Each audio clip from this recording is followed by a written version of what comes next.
Brooklyn Independent Television.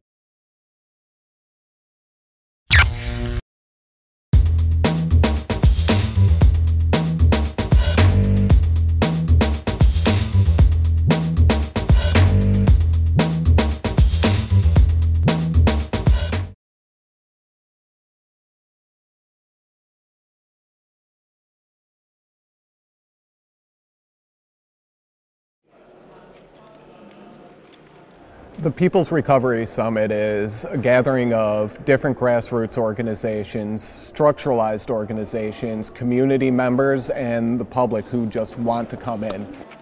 We have workshops basing themselves on the ecological and environmental end, educational end, the organizational end, and the direct action end.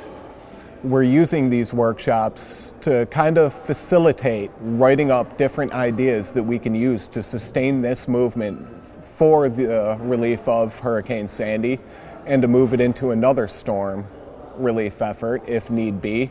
Hopefully we don't get that soon. But the biggest thing that's coming out of it is the spreading of the idea of mutual aid and community responsibility. We're sharing with each other our ideas for the future, because we're all starting to realize as a whole that it's not our personal futures that we need to worry about. It's our kids' futures, it's our grandchildren's futures, because there's a lot more at stake than just what's going on now here. So we're just using this as a platform to hash out ideas for the next generations. So if you want to learn the mold cocktail, 3:30 today, 1 o'clock tomorrow, somewhere around this general building vicinity. Earlier, I took part in facilitating the ecological and environmental work group, and a lot of concerns for the direct communities were addressed, including the toxic chemical and mold remediation issues, which it's really hard to get around those in the affected areas because there's so much going on and so much misinformation. We can finally get together as a group with representatives from communities and different grassroots organizations working in these areas and talk about different solutions and different paths we can take to redirect energy in our environment to be more, sufficient for the people and sustainable for the future. Most communities at this point agree that there should be monthly, weekly, and in some areas daily testing of water and soil for any type of chemical remediation needed. 4 days after the storm, the Church of St. Luke and St. Matthew, this building here, was opened up graciously by the fathers, and the group decided to use it as a distribution hub.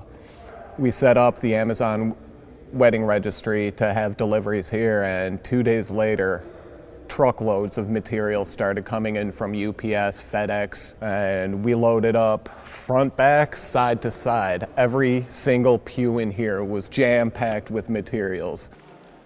Basically what it seems to me is Occupy Sandy is a social experiment gone horribly right. Just bunch of protesters getting together to do something, and all of a sudden we got what we've been searching for years, a community relationship and an immediate impact. And instead of fighting, we were just helping.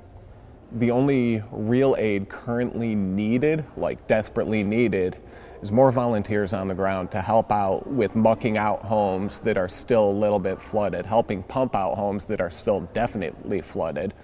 There's a lot of tear-outs going on in these mold-ridden homes, and one of the things we threw on this wedding registry is all the safety gear. We have the proper respirators to keep you from breathing in the mold and toxins. We have proper goggles to protect your eyes. We have Tyvek suits to protect your skin and your clothes. We got the proper boots so you don't get all dirty, and nice gloves. So more volunteers to come in, that is our immediate need. Depending on which site you want to go to, there's respondandrebuild.org if you're more inclined towards the construction end, and their site varies daily, the exact site they're working out of. They have a warehouse down in the Rockaways, but the best area to get in touch with them is respondrebuild.org.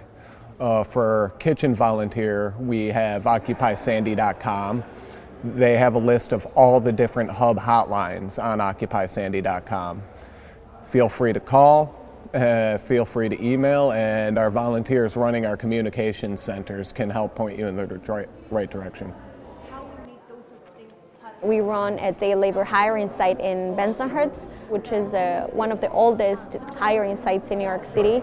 A lot of the community members we work with, which are low-wage immigrant workers, actually faced a lot of challenges. Some of them, housing has been a big issue, not being able to clean up their homes, but at the same time, they were the first responders, even though most of them lost everything. Even the hiring site had to go out and do the cleanup work because there was a really high demand for the surrounding areas. That homeowners that actually own homes and lost everything. So one of the things that we have been doing as an organization is raising the visibility of who are these people that were the first responders. When this happened, it wasn't really FEMA that was there, it wasn't really the government, it wasn't even the police or some other agencies, it was actually the people in the community, and one of the most invisible communities were actually the day laborers. And one of the things that we have been doing in the community is raising awareness that, yes, now we have these big agencies coming to the neighborhoods, but we should also recognize the contribution of this community that are part of the neighborhood, that have responded since day one, despite the fact that they were directly impacted, and the need to us come together without really looking at race, color, or even issues of documentation. This is an issue that is impacting everyone. Going from day laborers that actually live in the neighborhood that also lost everything, from having them to actually be the first responders to do the cleanup of the surrounding areas, and now also facing the big challenge, which is health and safety. A lot of the neighborhoods in the area are dealing with mold, other issues such as like other toxic chemicals that are directly impacting the homeowners, but also workers who have to actually do the rebuilding and the reconstruction. And one of the things that we have been doing in the neighborhood is, one, really training and educating and outreaching workers, the need to actually use health and safety equipment, from basic things such as like gloves, helmet, proper boots, when they're trying to demolish this type of walls. And the other ones educating about homeowners as well, that dangers that exist in their homes. Many of them have mentioned that some of them feel like mold is not an issue, but some of the things that they know is maybe not a big issue right now because it's not a big thing, but a few months from now, it is going to be a big issue. Some people don't know how to identify that whether mold is in their homes, and some of the workers have seen it. And the biggest issue right now is especially among low-income communities that have not been able to respond fastly like others, are actually dealing with the fact that they can't really rebuild fastly as others because of the lack of resources. Insurance is not being able to respond quickly because don't cover mold, or don't cover or don't cover like hurricane or flooding. And many of the families are trapped where they don't know really what to do. One, they don't want to leave their homes because they have no other place to go. The other one, many of them can't really afford the rebuilding because it's costly. Demolishing and buying materials and rebuilding it back is so expensive. And some others are really relying on whether FEMA is going to really help them out to cover, or other agencies. So there is a big challenge within our communities, not only to those that are rebuilding back and are like the heroes, which are those invisible workers, but also the communities that are dealing with whether they are able to rebuild back or not. Because of Sandy, we actually lost our physical infrastructure. Over months, we actually went through a challenge of actually fundraising. One of the good things that happened is that when this type of tragedies happened, is the time we realized that it's not only us, but we have a community in the neighborhood, that we have able to come together from really relying that these are the times that we need more than ever to see each other and look out for each other. I was asked by one of the summit organizers to facilitate workshops on education, so I agreed to come and participate in that respect. And so I facilitated the morning workshop where we discussed some of the sort of the rudimentary issues at stake in education in the wake of Occupy Sandy, and I'll be doing it again this evening. In the morning workshop, we set an agenda by sort of brainstorming together as a group what we thought was most important to discuss when we were thinking through education or issues of education in the wake of Occupy Sandy. And we largely came around 3 or 4 different issues and sort of main questions that were going to drive the discussion. One question was sort of what role for schools in New York City in the wake of Occupy Sandy. What were the responsibilities that the school, what were the roles and responsibilities that the school has towards its students on the one hand, and the responsibilities that the school had with respect to the communities and specifically those that were affected most deeply by the hurricane. So that was one issue that we discussed. The second issue that we talked about was what would education in a post-Hurricane Sandy New York look like, and in as many different respects as we were able to brainstorm. And so we came up with a couple of different ones. And that led to a discussion about sort of education in the classroom versus sending students out into sort of non-traditional educational environments to do service learning work, to interview people that were both affected by the hurricane as well as people that were first responders and that were working in service of relief in the wake of the hurricane. So that was the second issue. The third is what role generally for youth in the rebuilding in the wake of Hurricane Sandy? What would that look like? And again, would that largely be based in a school setting, outside of a school setting, or some combination of the two? It's interesting, one of the things that came up from a number of the different participants was this idea of disaster capitalism and sort of the seizure of public education by private interests. And it occurs to me that that there's some room to kind of take that back, take that discussion back and think about not just rebuilding communities, but rebuilding schools and rebuilding education, and students are obviously the central component piece of that. And so, yes, we discussed the ways in which students might lend, I think, their intellects, their energies, and at the exact same time receive some sort of educational benefit from that participation.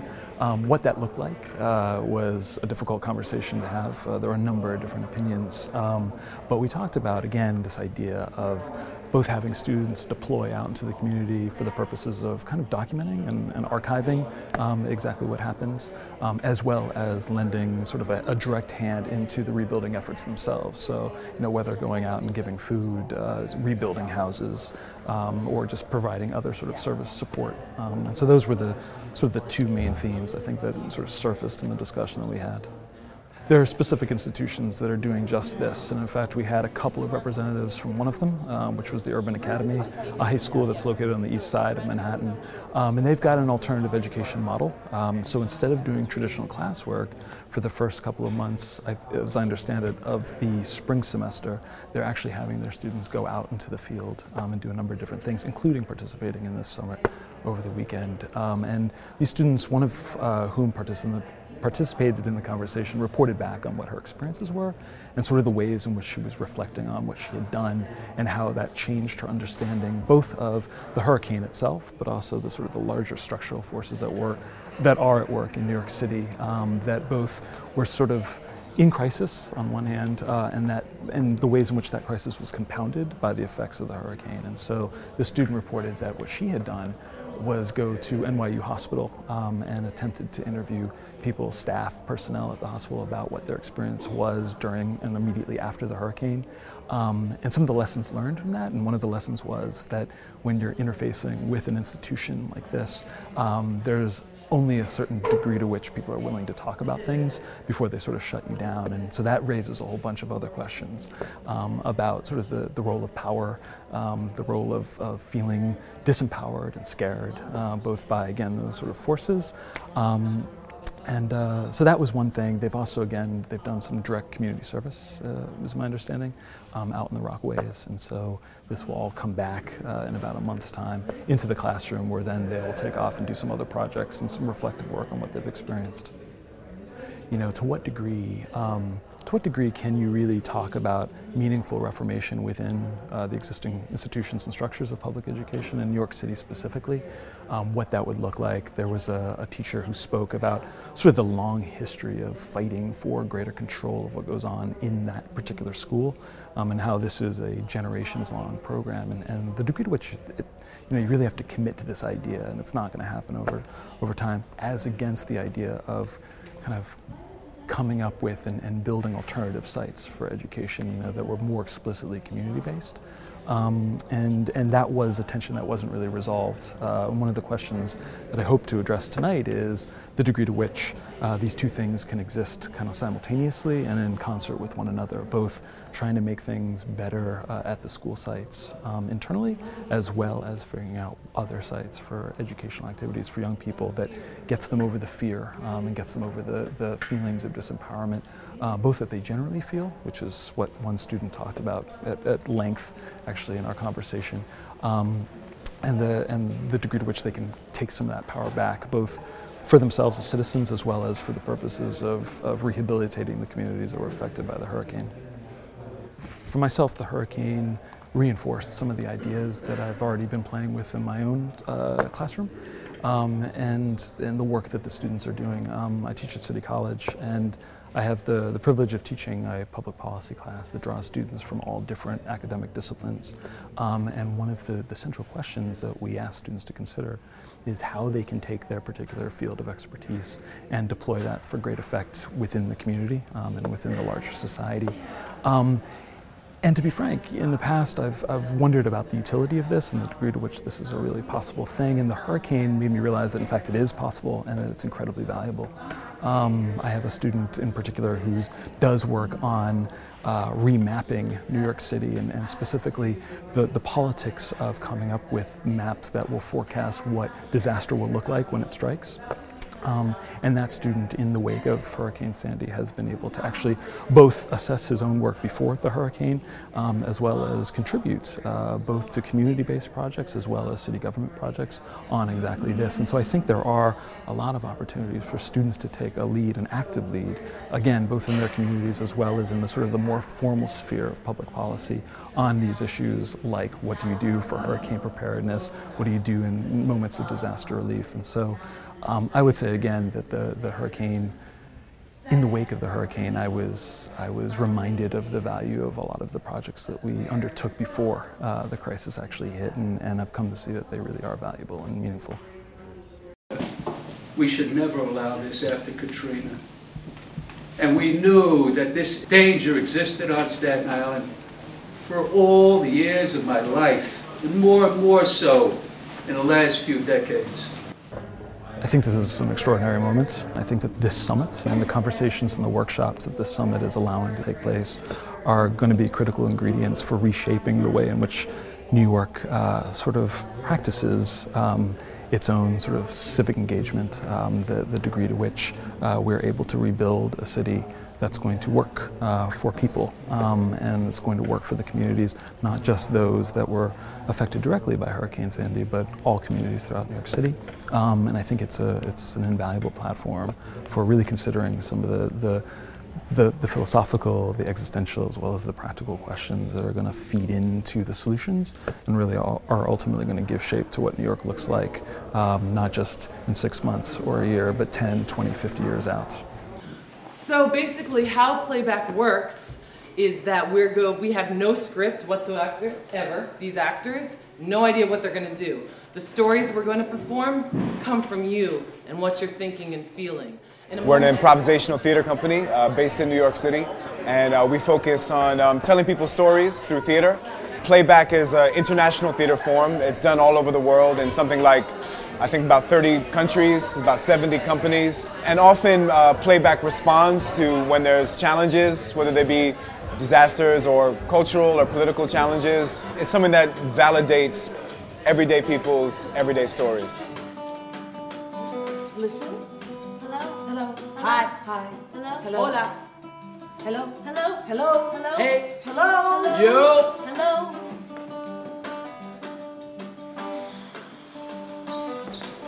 We've worked with communities dealing with challenges, with trauma, with families who lost family members in 9/11, with returning veterans.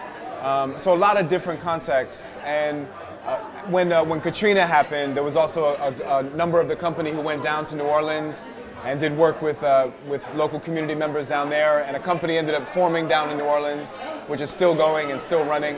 And during Sandy out in Rockaway, some of the members went out and told people stories. David is feeling excited, empowered. about this idea of smash the state. Let's watch Fluid Sculpt. I have an agenda item. I have an item for the agenda. Put me on the list. I have an item.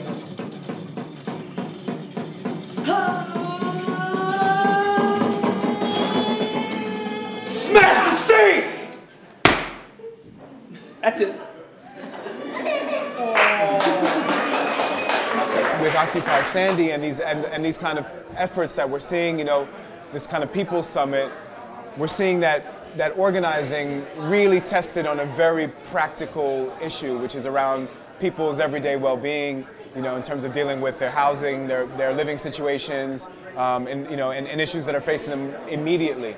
Not just kind of big political issues or issues that can feel a bit more abstract. So I think I've been really impressed that this kind of organizing has been happening. And I think where we come in is that we're artists. You know, there's people who are organizers, there's people who have expertise around getting rid of mold. You know, that's not what we do. We don't have that knowledge. But what we can do is, what art does is allow you to experience your emotional state, experience the story of what you're doing, you know, and laugh when you need to laugh, you know, or to feel maybe the moments that are of sadness or loss as well. So I think art is an important part of organizing, and sometimes it can be forgotten, sometimes it can be not viewed as important because it's a little bit more abstract, but I think artists have always been an important part of any kind of activism or organizing.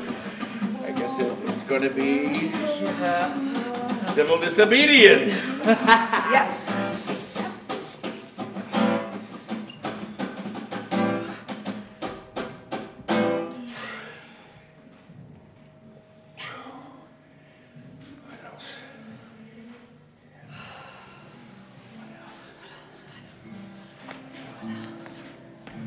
It gets rough sometimes.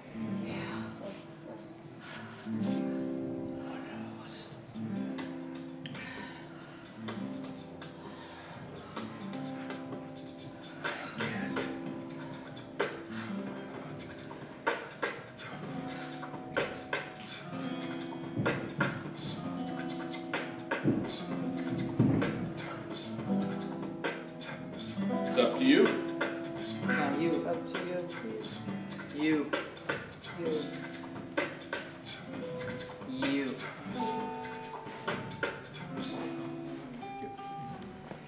It's good, you know, I think it's always interesting because there's a fine line between people's personal stories and also their kind of political perspectives and how those things blur. But it felt good to be interacting with this community because this is the community that will be organizing and probably, you know, doesn't have a lot of time to think about its own, you know, to think about themselves. They're mostly focused on supporting other people. So I think it's actually good for them to have some reflection and some time to kind of check in with themselves and see what the challenges and the positives are. So it was fun. We're going to wrap it up with a freestyle, and I'm just going to ask those of you that haven't gotten a chance to say something to shout out a word around how you're feeling in this whole process, this summit, things that it's been making you think about, just a word or two. We're going to collect those words and give it to you in a freestyle to wrap up. So throw up a hand, shout out a word.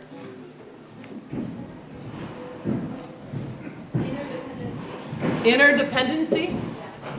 Cool. Some more. Networking. Unity. A couple more words here. Interdependency, networking, unity. But this table here? Community. Outreach. Hold on. Outreach. Outreach, resistance. All right. You guys got that? Mm-hmm. All right. Let's trust and let's watch. Why you can join me, we can all start to connect. Sometimes we feel like maybe we shouldn't even elect a representative or a president. We feel like we're not more eloquent to connect with our community, start to feel unity. Sometimes we want to feel resistance, maybe throw some mutiny. But maybe there's some politicians who have maybe some vision. I don't know, all of a sudden it's an idea, maybe a political collision. Trying to connect and try to find it. What about division? This is wow. Wait a minute, recommended. I got a freestyle with you, I'm interdependent. My resistance revolution, thinking of solutions, but I break it all down like this is execution. Community, broken half, communication, unity. Put them all together, baby, what could you see? Community, that is what I'm saying, barriers we got to breach. Wait a second, I wanna do some outreach. Before I reach out, though I gotta reach in. Perhaps I connect and make you smile and just start to grin. Because we need some humanity, it just can't be vanity. All of a sudden we only come together when there's an emergency or calamity, a tragedy. Watch out for your majesty. Interconnected. We're interconnected like a volcano of laughter. Sometimes we gotta laugh even in the midst of some crazy disaster. But that's what we do, we start to heal very faster. When I'm moving into place, cause no one is my master. When I'm rhyming with time and combining when I see you in these. Resistance. I gotta resist. I gotta resist. And even when I'm pissed, doesn't matter if you get high, you light up a split. Your thoughts get dismissed from the outer space spaceship. See, it's all love, so we bring it back to basics. Man in the mirror, they were too scared to face it. Hands full of terror, but they say that it was wasted. Blame with a gun until they kill him and erase him. But the man in the mirror, who will really face him? One time, if you're feeling good, make some noise cause you're not misunderstood. One time, come on, if you're feeling good, make some noise cause you're not misunderstood. We're played back, we came to connect, make some relationships, you know what I mean, style select. So we rockin' the rhythm, giving the vision when we flow. Playback, that's the end of the show. Thank you much.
Watch this and other Brooklyn Independent Television episodes online at bricartsmedia.org/BIT.